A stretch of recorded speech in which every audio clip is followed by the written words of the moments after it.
Book 8. Banquet in the House of Alcinous, The Games. Now when the child of morning, rosy-fingered Dawn, appeared, Alcinous and Ulysses both rose, and Alcinous led the way to the Phaeacian place of assembly, which was near the ships.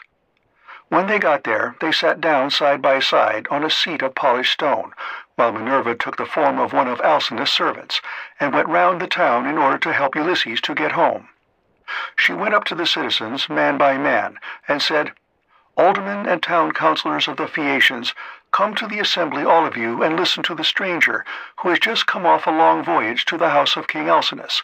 He looks like an immortal god." With these words she made them all want to come, and they flocked to the assembly till seats and standing room were alike crowded. Everyone was struck with the appearance of Ulysses, for Minerva had beautified him about the head and shoulders, making him look taller and stouter than he really was, that he might impress the Phaeacians favorably as being a very remarkable man, and might come off well in the many trials of skill to which they would challenge him. Then, when they were got together, Alcinous spoke. "Hear me," said he, "aldermen and town councillors of the Phaeacians, that I may speak even as I am minded. This stranger, whoever he may be, has found his way to my house from somewhere or other east or west.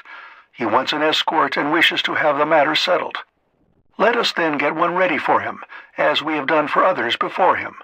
Indeed, no one who ever yet came to my house has been able to complain of me for not speeding on his way soon enough. Let us draw a ship into the sea, one that has never yet made a voyage, and man her with 52 of our smartest young sailors. Then, when you have made fast your oars, each by his own seat, leave the ship and come to my house to prepare a feast. I will find you in everything. I am giving these instructions to the young men who will form the crew, for as regards you aldermen and town councillors, you will join me in entertaining our guest in the cloisters. I can take no excuses, and we will have Demodocus to sing to us, for there is no bard like him whatever he may choose to sing about." Alcinous then led the way, and the others followed after, while a servant went to fetch Demodocus. The 52 picked oarsmen went to the seashore as they had been told, and when they got there, they drew the ship into the water, got her mast and sails inside her, bound the oars to the thole-pins with twisted thongs of leather, all in due course, and spread the white sails aloft. They moored the vessel a little way out from the land, and then came on shore and went to the house of King Alcinous. The outhouses, yards, and all the precincts were filled with crowds of men in great multitudes, both old and young. And Alcinous killed them 12 sheep, 8 full-grown pigs, and 2 oxen. These they skinned and dressed, so as to provide a magnificent banquet. A servant presently led in the famous bard Demodocus, whom the Muse had dearly loved, but to whom she had given both good and evil, for though she had endowed him with a divine gift of song, she had robbed him of his eyesight.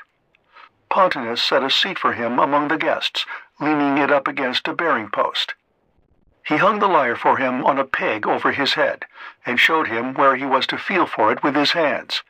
He also set a fair table with a basket of victuals by his side, and a cup of wine from which he might drink whenever he was so disposed. The company then laid their hands upon the good things that were before them, but as soon as they had had enough to eat and drink, the Muse inspired Demodocus to sing the feats of heroes, and more especially a matter that was then in the mouths of all men, to wit, the quarrel between Ulysses and Achilles, and the fierce words that they heaped on one another as they sat together at a banquet. But Agamemnon was glad when he heard his chieftains quarreling with one another, for Apollo had foretold him this at Pytho, when he crossed the stone floor to consult the oracle. Here was the beginning of the evil that by the will of Jove fell both upon Danaans and Trojans. Thus sang the bard, but Ulysses drew his purple mantle over his head and covered his face, for he was ashamed to let the Phaeacians see that he was weeping. When the bard left off singing, he wiped the tears from his eyes, uncovered his face, and, taking his cup, made a drink-offering to the gods. But when the Phaeacians pressed Demodocus to sing further, for they delighted in his lays, then Ulysses again drew his mantle over his head and wept bitterly. No one noticed his distress except Alcinous, who was sitting near him, and heard the heavy sighs that he was heaving. So he at once said, Aldermen and town councillors of the Phaeacians, we have had enough now, both of the feast and of the minstrelsy that is its due accompaniment. Let us proceed, therefore, to the athletic sports, so that our guest on his return home may be able to tell his friends how much we surpass all other nations as boxers, wrestlers, jumpers, and runners." With these words he led the way, and the others followed after. A servant hung Demodocus's lyre on its peg for him, led him out of the cloister, and set him on the same way as that along which all the chief men of the Phaeacians were going to see the sports. A crowd of several thousands of people followed them, and there were many excellent competitors for all the prizes. Acronios, Ochialus, Elatrius, Nautius, Primnius, Anchialus, Eretmius, Pontius, Prorius, Thoon, and Abessinius, and Amphilius, son of Polinius, son of Tecton. There was also Euryalus, son of Nobilus, who was like Mars himself, and was the best-looking man among the Phaeacians except Laodamas. 3 sons of Alcinous, Laodamas, Helios, and Clytonius competed also. The foot races came first. The course was set out for them from the starting post, and they raised a dust upon the plain as they all flew forward at the same moment. Clytonius came in first by a long way. He left everyone else behind him by the length of the furrow that a couple of mules can plow in a fallow field. They then turned to the painful art of wrestling, and here Euryalus proved to be the best man. Amphialus excelled all the others in jumping, while at throwing the disc there was no one who could approach Elatrius. Alcinous's son Laodamas was the best boxer, and he it was who presently said, when they had all been diverted with the games, "Let us ask the stranger whether he excels in any of these sports. He seems very powerfully built. His thighs, calves, hands, and neck are of prodigious strength, nor is he at all old. But he has suffered much lately, and there is nothing like the sea for making havoc with a man, no matter how strong he is." "You are quite right, Laodamas," replied Euryalus. "Go up to your guest and speak to him about it yourself." When Laodamas heard this, he made his way into the middle of the crowd and said to Ulysses, "I hope, sir, that you will enter yourself for some one or other of our competitions if you are skilled in any of them, and you must have gone in for many a one before now. There is nothing that does anyone so much credit all his life long as the showing himself a proper man with his hands and feet. Have a try, therefore, at something, and banish all sorrow from your mind. Your return home will not be long delayed, for the ship is already drawn into the water, and the crew is found." Ulysses answered, "Laodamas, why do you taunt me in this way? My mind is set rather on cares than contests. I have been through infinite trouble, and am come among you now as a suppliant, praying your king and people to further me on my return home." Then Euryalus reviled him outright, and said, "I gather, then, that you are unskilled in any of the many sports that men generally delight in. I suppose you are one of those grasping traders that go about in ships as captains or merchants, and who think of nothing but their own outward freights and homeward cargoes. There does not seem to be much of the athlete about you." "For shame, sir," answered Ulysses fiercely. "You are an insolent fellow. So true is it that the gods do not grace all men alike in speech, person, and understanding. One man may be of weak presence, but heaven has adorned this with such good conversation that he charms everyone who sees him. His honeyed moderation carries his hearers with him so that he is leader in all assemblies of his fellows, and wherever he goes he is looked up to. Another may be as handsome as a god, but his good looks are not crowned with discretion. This is your case. No god could make a finer-looking fellow than you are, but you are a fool. Your ill-judged remarks have made me exceedingly angry, and you are quite mistaken, for I excel in a great many athletic exercises. Indeed, so long as I had youth and strength, I was among the first athletes of the age. Now, however, I am worn out by labor and sorrow, for I have gone through much both on the field of battle and by the waves of the weary sea. Still, in spite of all this, I will compete, for your taunts have stung me to the quick." So he hurried up without even taking his cloak off, and seized a disc, larger, more massive, and much heavier than those used by the Phaeacians when disc-throwing among themselves. Then, swinging it back, he threw it from his brawny hand, and it made a humming sound in the air as he did so. The Phaeacians quailed beneath the rushing of its flight as it sped gracefully from his hand, and flew beyond any mark that had been made yet. Minerva, in the form of a man, came and marked the place where it had fallen. "A blind man, sir," said she, "could easily tell your mark by groping for it. It is so far ahead of any other. You may make your mind easy about this contest, for no Phaeacian can come near to such a throw as yours." Ulysses was glad when he found he had a friend among the lookers-on, so he began to speak more pleasantly. "Young men," said he, "come up to that throw if you can, and I will throw another disc as heavy or even heavier. If anyone wants to have a bout with me, let him come on, for I am exceedingly angry. I will box, wrestle, or run, I do not care what it is, with any man of you, all except Laodamas, but not with him, because I am his guest, and one cannot compete with one's own personal friend. At least, I do not think it a prudent or a sensible thing for a guest to challenge his host's family at any game, especially when he is in a foreign country. He will cut the ground from under his own feet if he does, but I make no exception as regards anyone else, for I want the matter out and know which is the best man. I am a good hand at every kind of athletic sport known among mankind. I am an excellent archer. In battle, I am always the first to bring a man down with my arrow, no matter how many more are taking aim at him alongside of me. Philoctetes was the only man who could shoot better than I could when we Achaeans were before Troy and in practice.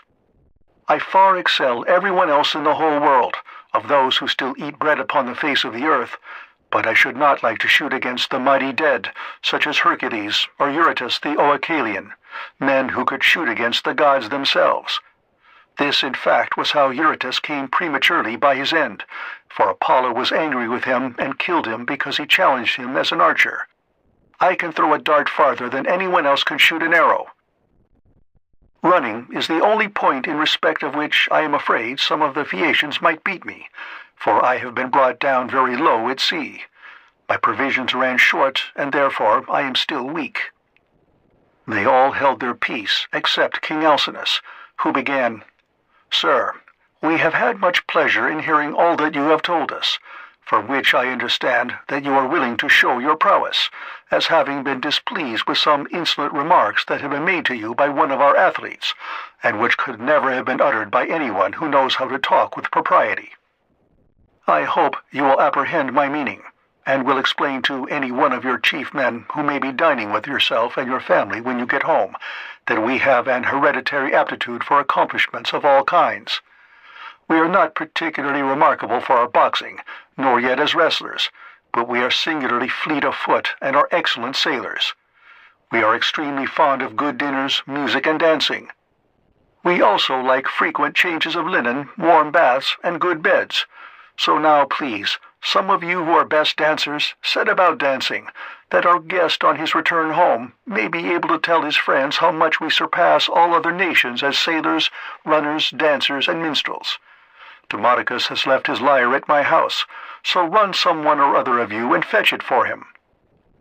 On this a servant hurried off to bring the lyre from the king's house, and the 9 men who had been chosen as stewards stood forward. It was their business to manage everything connected with the sports, so they made the ground smooth and marked a wide space for the dancers.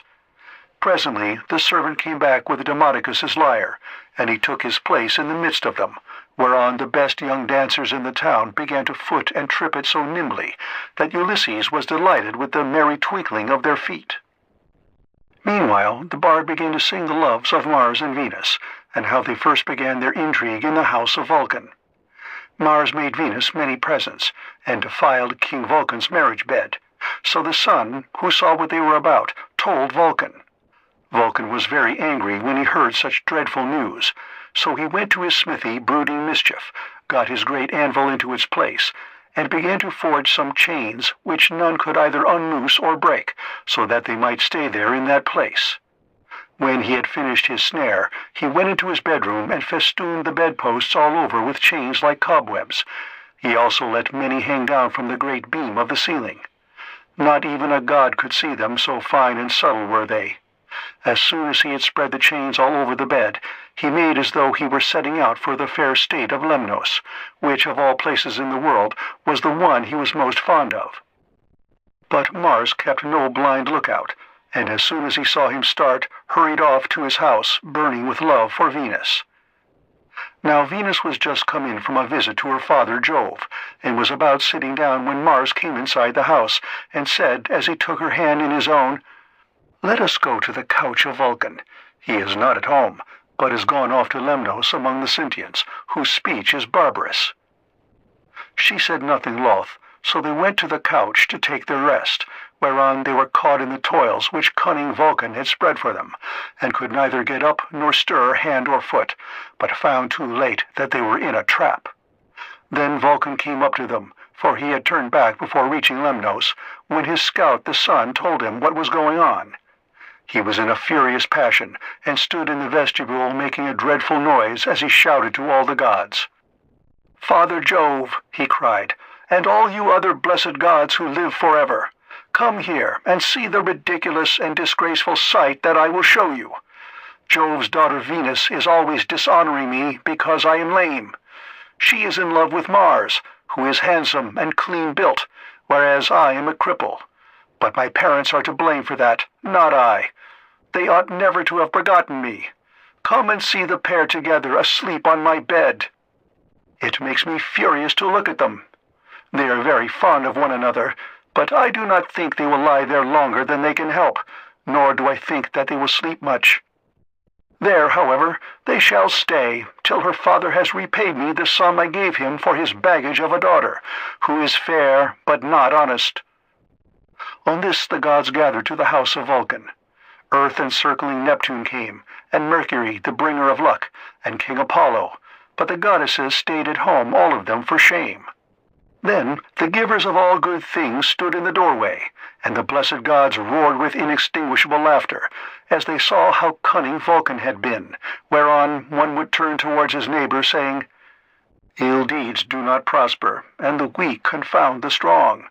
See how limping Vulcan, lame as he is, has caught Mars, who is the fleetest god in heaven, and now Mars will be cast in heavy damages." Thus did they converse, but King Apollo said to Mercury, "Messenger Mercury, giver of good things, you would not care how strong the chains were, would you, if you could sleep with Venus?" King Apollo answered Mercury, "I only wish I might get the chance, though there were 3 times as many chains, and you might look on, all of you, gods and goddesses, but I would sleep with her if I could." The immortal gods burst out laughing as they heard him, but Neptune took it all seriously, and kept on imploring Vulcan to set Mars free again. "Let him go," he cried, "and I will undertake, as you require, that he shall pay you all the damages that are held reasonable among the immortal gods." "Do not," replied Vulcan, "ask me to do this. A bad man's bond is bad security. What remedy could I enforce against you if Mars should go away and leave his debts behind him along with his chains?" "Vulcan," said Neptune, "if Mars goes away without paying his damages, I will pay you myself." So Vulcan answered, "In this case I cannot and must not refuse you." Thereon he loosed the bonds that bound them, and as soon as they were free they scampered off, Mars to Thrace, and laughter-loving Venus to Cyprus and to Paphos, where is her grove and her altar fragrant with burnt offerings. Here the Graces bathed her and anointed her with oil of ambrosia, such as the immortal gods make use of, and they clothed her in raiment of the most enchanting beauty. Thus sang the bard, and both Ulysses and the seafaring Phaeacians were charmed as they heard him. Then Alcinous told Laodamas and Helios to dance alone, for there was no one to compete with them.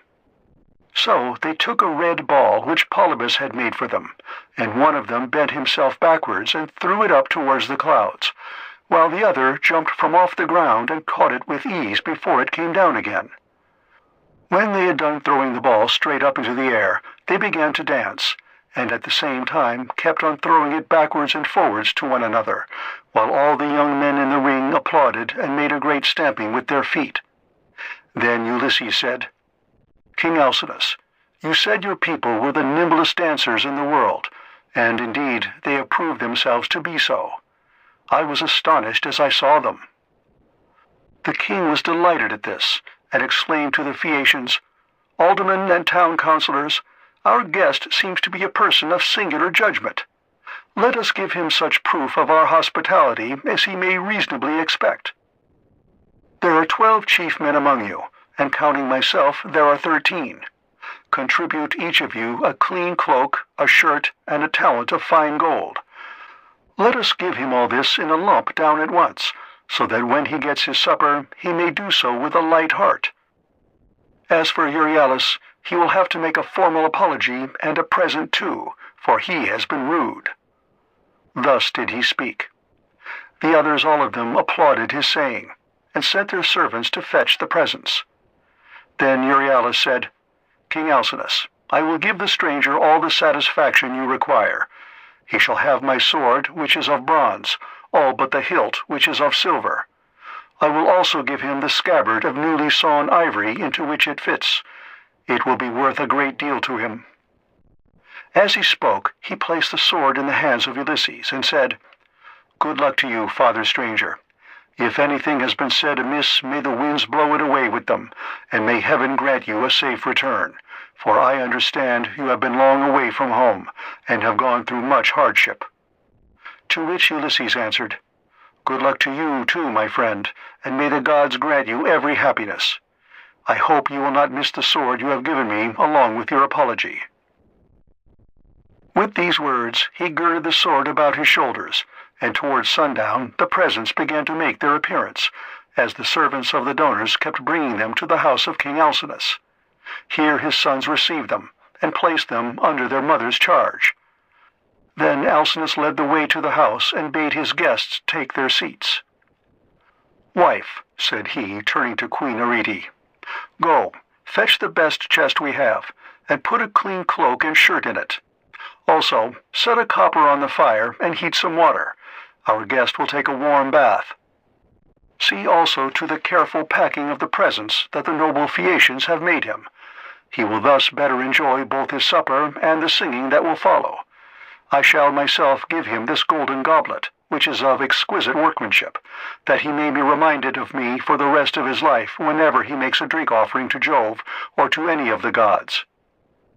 Then Arete told her maids to set a large tripod upon the fire as fast as they could, whereon they set a tripod full of bath-water onto a clear fire. They threw on sticks to make it blaze, and the water became hot as the flame played about the belly of the tripod. Meanwhile, Arete brought a magnificent chest from her own room, and inside it she packed all the beautiful presents of gold and raiment which the Phaeacians had brought. Lastly, she added a cloak and a good shirt from Alcinous, and said to Ulysses, "See to the lid yourself, and have the whole bound round at once, for fear anyone should rob you by the way when you are asleep in your ship." When Ulysses heard this, he put the lid on the chest and made it fast with a bond that Circe had taught him. He had done so before an upper servant told him to come to the bath and wash himself.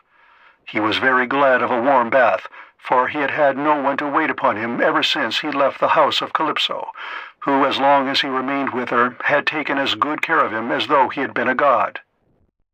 When the servants had done washing and anointing him with oil, and had given him a clean cloak and shirt, he left the bathroom and joined the guests who were sitting over their wine.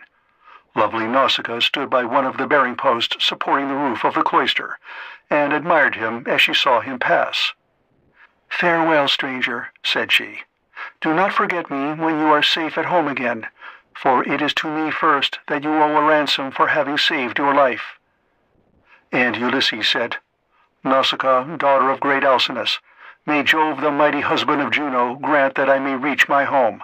So shall I bless you as my guardian angel all my days, for it was you who saved me." When he had said this, he seated himself beside Alcinous. Supper was then served, and the wine was mixed for drinking. A servant led in the favorite bard Demodocus, and set him in the midst of the company, near one of the bearing posts supporting the cloister, that he might lean against it. Then Ulysses cut off a piece of roast pork with plenty of fat, for there was abundance left on the joint, and said to a servant, "Take this piece of pork over to Demodocus, and tell him to eat it. For all the pain his legs may cause me, I will salute him none the less. Bards are honored and respected throughout the world, for the muse teaches them their songs and loves them." The servant carried the pork in his fingers over to Demodocus, who took it and was very much pleased. They then laid their hands on the good things that were before them, and as soon as they had had to eat and drink, Ulysses said to Demodocus, "Demodocus, there is no one in the world whom I admire more than I do you. You must have studied under the Muse, Jove's daughter, and under Apollo, so accurately do you sing the return of the Achaeans with all their sufferings and adventures. If you were not there yourself, you must have heard it all from someone who was. Now, however, change your song and tell us of the wooden horse which Epeius made with the assistance of Minerva, and which Ulysses got by stratagem into the fort of Troy, after freighting it with the men, who afterwards sacked the city. If you will sing this tale aright, I will tell all the world how magnificently heaven has endowed you." The bard, inspired of heaven, took up the story at the point where some of the Argives set fire to their tents and sailed away, while others, hidden within the horse, were waiting with Ulysses in the Trojan place of assembly. For the Trojans themselves had drawn the horse into their fortress, and it stood there while they sat in council round it, and were in three minds as to what they should do. Some were for breaking it up then and there. Others would have dragged it to the top of the rock on which the fortress stood, and then thrown it down the precipice, while yet others were for letting it remain as an offering and propitiation for the gods. And this was how they settled it in the end, for the city was doomed when it took in that horse, within which were all the bravest of the Argives waiting to bring death and destruction on the Trojans. Anon he sang how the sons of the Achaeans issued from the horse and sacked the town, breaking out from their ambuscade. He sang how they overran the city hither and thither, and ravaged it, and how Ulysses went raging like Mars along with Menelaus to the house of Deiphobus. It was there that the fight raged most furiously. Nevertheless, by Minerva's help, he was victorious. All this he told, but Ulysses was overcome as he heard him, and his cheeks were wet with tears. He wept as a woman weeps when she throws herself on the body of her husband, who has fallen before his own city and people, fighting bravely in defense of his home and children. She screams aloud and flings her arms about him as he lies gasping for breath and dying, but her enemies beat her from behind about the back and shoulders, and carry her off into slavery, to a life of labor and sorrow, and the beauty fades from her cheeks. Even so piteously did Ulysses weep, but none of those present perceived his tears except Alcinous, who was sitting near him, and could hear the sobs and sighs that he was heaving. The king therefore at once rose and said, "Aldermen and town councillors of the Phaeacians, let Demodocus cease his song, for there are those present who do not seem to like it. From the moment that we had done supper and Demodocus began to sing, our guest has been all the time groaning and lamenting. He is evidently in great trouble, so let the bard leave off, that we may enjoy ourselves, hosts and guests alike. This will be much more as it should be, for all these festivities, with the escort and the presents that we are making with so much goodwill, are wholly in his honor, and anyone with even a moderate amount of right feeling knows that he ought to treat a guest and a suppliant as though he were his own brother. Therefore, sir, do you on your part affect no more concealment nor reserve in the matter about which I shall ask you. It will be more polite in you to give me a plain answer. Tell me the name by which your father and mother over yonder used to call you, and by which you were known among your neighbors and fellow citizens. There is no one, neither rich nor poor, who is absolutely without any name whatever, for people's fathers and mothers give them names as soon as they are born. Tell me also your country, nation, and city, that our ships may shape their purpose accordingly and take you there. For the Phaeacians have no pilots. Their vessels have no rudders, as those of other nations have, but the ships themselves understand what it is that we are thinking about and want. They know all the cities and countries in the whole world, and can traverse the sea just as well even when it is covered with mist and cloud, so that there is no danger of being wrecked or coming to any harm. Still, I do remember hearing my father say that Neptune was angry with us for being too easygoing in the matter of giving people escorts. He said that one of these days he should wreck a ship of ours as it was returning from having escorted someone, and bury our city under a high mountain. This is what my father used to say, but whether the god will carry out his threat or no is a matter which he will decide for himself. And now, tell me and tell me true.